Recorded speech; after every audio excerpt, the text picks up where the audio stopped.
don't know if it's about getting older, but I clearly hadn't joined the dots when I was thinking about today.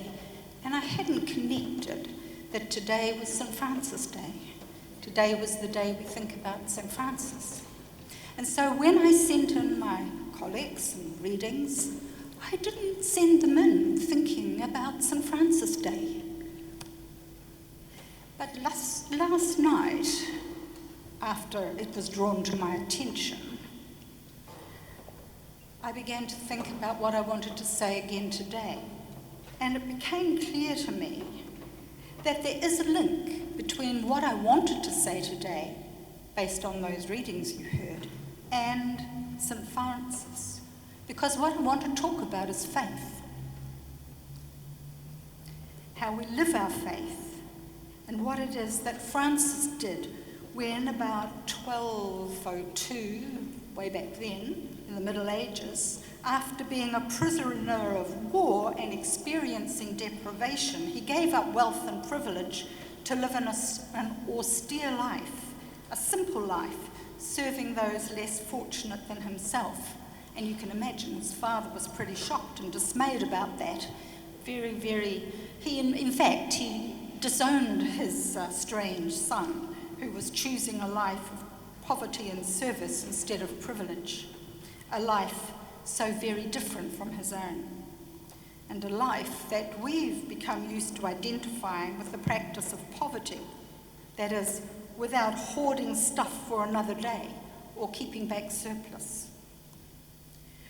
We also identify Francis with kindness and the care of birds and animals, in which he saw the creative love of God. He cared about God's world, and he cared about all who might need his compassion and concern.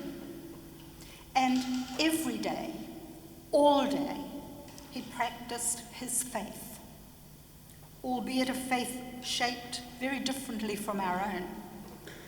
But in a time of history, in those days of the Middle Ages, that was perhaps, strangely, maybe, not so very different from our own with respect to wars, political uncertainty, power balancing, rebalancing, and the extremes of wealth and poverty. It was rough then, and it's rough now. Everywhere we turn in our world, there's violence and death, there's conflict and cancelling, there are climate catastrophes, there's extreme wealth and unimaginable poverty, and injustice that marginalises whole groups of people. And in the face of this, we feel small and inadequate. Yet, as I meander about in the early morning with my cat, who likes to walk on a lead, when I meander about in the morning with the cat, who likes also to pause frequently and watch and listen and just look at the world, I see the wonderful colours of sunrise. I hear the marvellous bird song.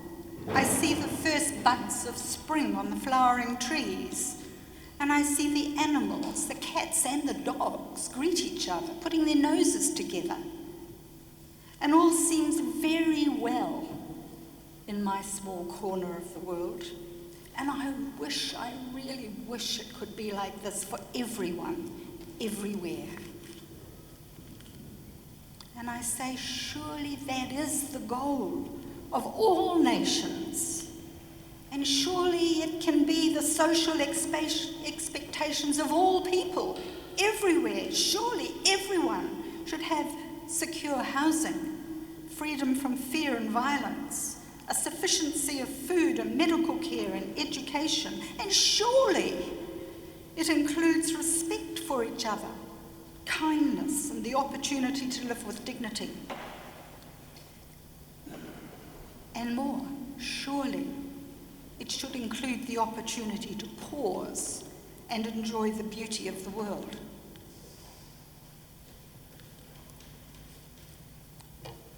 Unlike Francis, who gave up stuff, including power and influence, I feel as though I completely understand those disciples in their plea to Jesus in that story we heard from Luke's Gospel this morning, when they cried, "Give us more faith, give us more faith."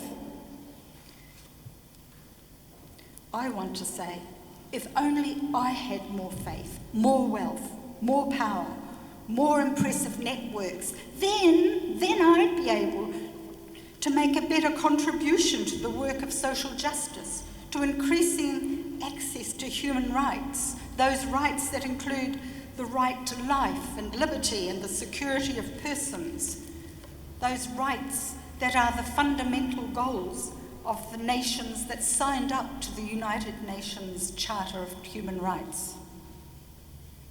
We want this for our own nation. We want it for all people everywhere.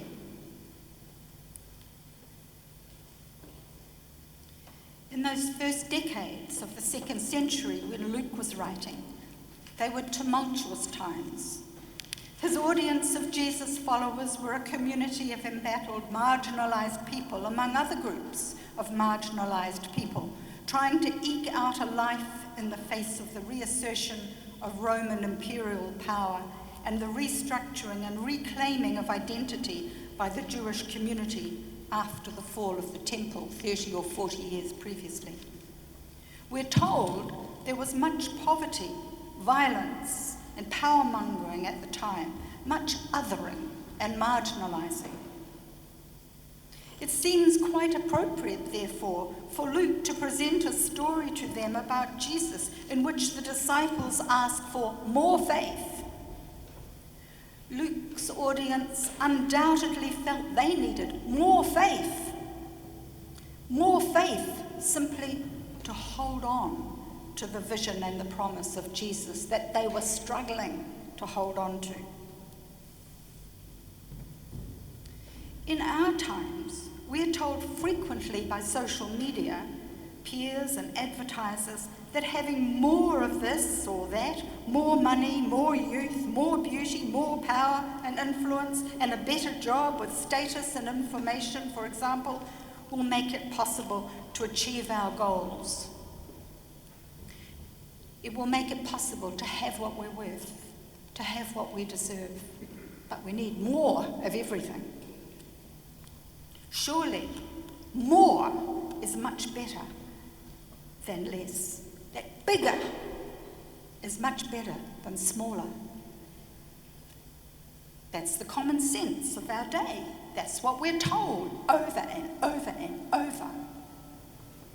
Surely, if we had more of all these things, we'd be able to do something about the climate catastrophe we're living in, the systemic racism that plagues not only Aotearoa, New Zealand, but many countries around the world, the sexism that restricts and diminishes the lives of women in many parts of the world, and the breakdown of democracy as we've known it that we're currently experiencing. Dear God, give us more.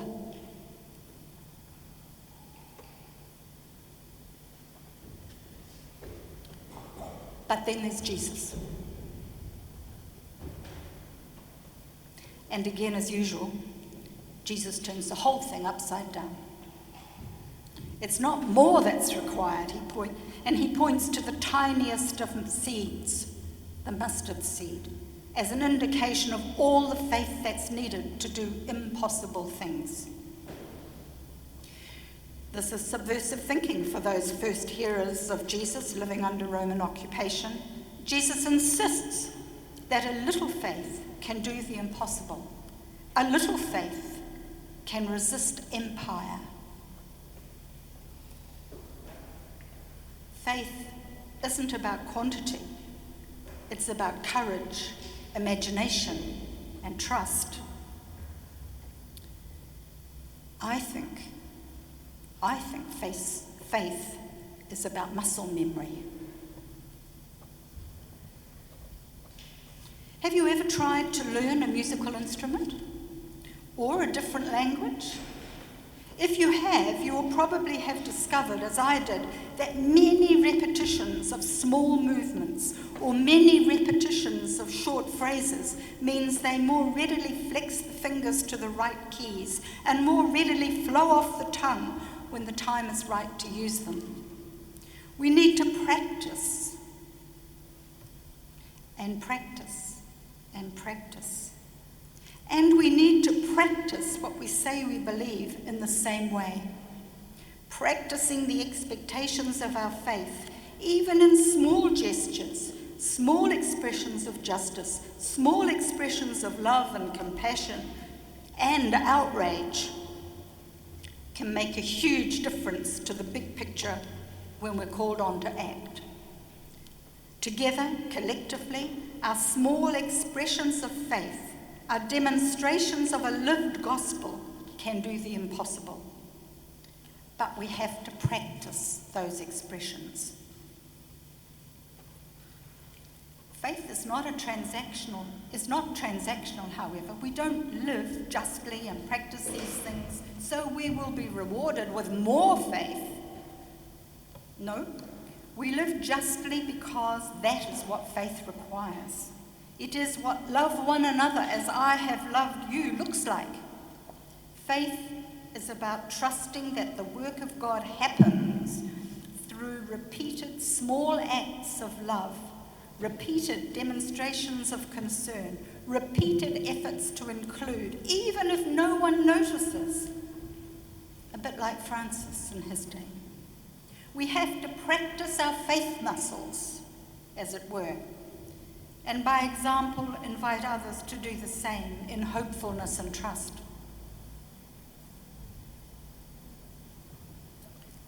But what about the servants? What about that bit of the story?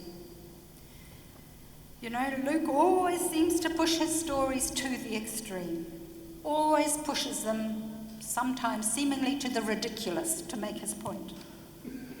The context of the time includes servants, and Jesus was using a common situation, as he usually did, to further illustrate his point.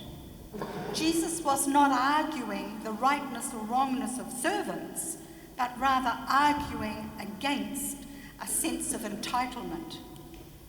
The servants don't get any special consideration for doing what is expected of them.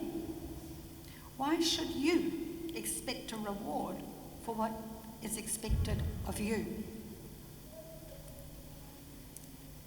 What is expected of us by faith is more than simply doing what the law requires. As Richard Rohr points out, we can stay free from trouble by choosing to do what the law requires, but the freedom the gospel promises requires us to want to do those things that Jesus proclaims in the gospel. The things we have to do to stay true to our calling as the body of Christ. This requires more than living lives shaped simply by the law, by rules and regulations. It also includes fairness and justice. So we don't embrace the cause for justice and work for peace and non-violence, for climate justice and an end to othering. We don't advocate and petition for an end to the housing crisis and for pay equity, just so we will be rewarded with more faith or more wealth or more plaudits and accolades. We do it because it is what we are expected to do, even if we feel small and irrelevant. Jesus' teaching challenges us to see that small, faithful actions matter. Being consistent in our demands for justice and an end to fear and deprivation and marginalisation matters. Being consistent in advocating for affordable housing, welcoming the stranger, standing with our fertility partner, protesting violence. Being fully present and attentive to what we're doing when we listen, when we provide a meal or a can of beans, when we resist fear with compassion. All our seemingly small acts can uproot mulberry trees. And the good news is, we don't need more faith to change the world, but we do need to practice using our faith muscles.